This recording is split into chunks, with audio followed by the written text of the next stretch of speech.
Inglish.kást. Anglický podcast na cesty.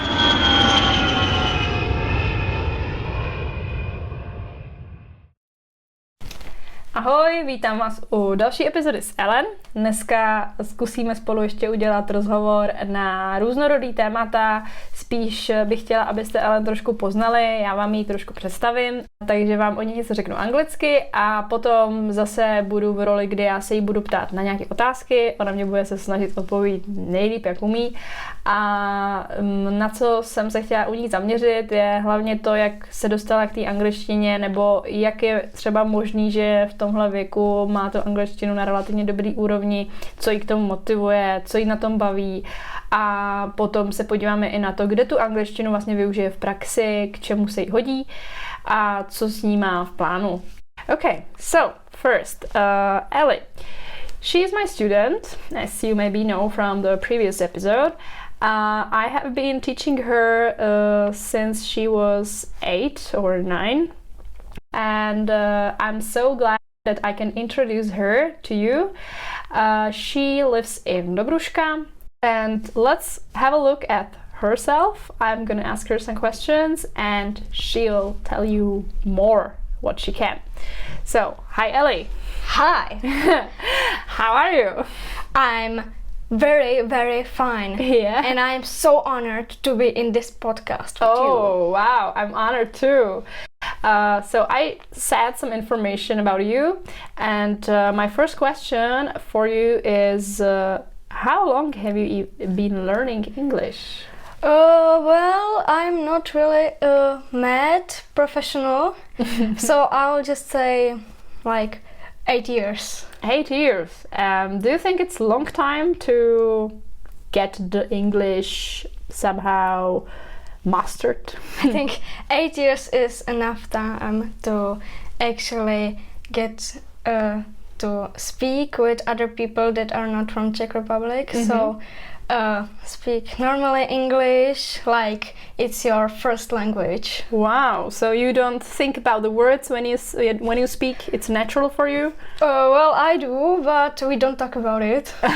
So you try to not think so much about Czech translation and so on when you speak. That's what I'm doing right now. Okay, great. And what were your beginnings? Do you remember that how you got the knowledge of English? What motivated you? Now I think I was just born with knowing English, but it's an interesting story. I started learning English in kindergarten, but then when I went to school, I had to wait 3 years to actually start English subject. And after like 2 years, I met Pavla, who actually mastered me to the level where I am now. Oh, I'm honored to hear that. Wow. Yeah, but I didn't know that I played such a big part in your life when you were studying English. Trust me, you did. Oh. So I hope that you will keep being motivated in studying English further. Is this what you want to do right now? Go on studying? Yes, I will continue until I am the best English speaker in the world. And what about traveling? Do you use English for traveling? Well, that's a good question. The only thing I said was to the receptionist that my card is not working. And then I said the numbers of my card. But it's quite a brave step to go to the reception. Yes, it was my first speaking English to someone that I didn't know. Okay. And how about some friends, let's say children age, you didn't have a chance to talk to anyone? Well, I met like 2 girls on the internet, and we became friends, and we called maybe like multiple times. And we spoke English because she was from another country and I'm from Czech Republic, so we didn't get to speak with each other in the same first language. So we just had to speak English, and that's how I just realized that speaking English to someone is not that bad, because they're not the professional best English speaker in the world. but you are not also. So you're on the same level. Maybe I'm better, but But let's say that English is not the first language which you used, yeah, and that it also motivated you, even though that you knew that she's from another country, not English speaking, and that English is the language which you both can use, yeah? Yes. Oh, nice to know. So the turning point as well, number 2, was when you realized you can use English with someone in real as well. Yes. Yeah? Good. And that brings me to another question, because you said that you met the person online. And you know, children today or teenagers spend a lot of time online in the online world. You didn't hear that. I don't say that it's you, but you may be playing some computer games or... Please don't ask me. No, you don't play any computer games? I do, but I don't want to talk about it. I definitely did not spend over $100 on a game. Okay. I did. So your mom doesn't have to listen to this, of course. But I just wanted to ask you if it really helped you to, let's say, text your friends via some chats in games, or was it the way how you also learned English? Well, I think texting is not as bad as speaking, because I'm actually kind of embarrassed for my voice when I speak English. I don't know, when I record myself singing and then I play it thinking, wow, I'm so good, and then I hear, whoa, whoa, whoa.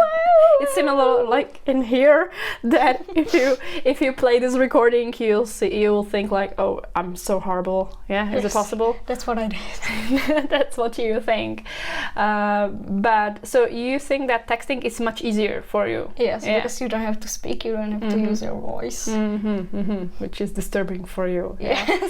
But can you also say that this texting friends online can help to develop your English skills? Well, maybe. Maybe yes, and maybe no, but I still think that speaking with someone and not texting is better practicing than actual texting.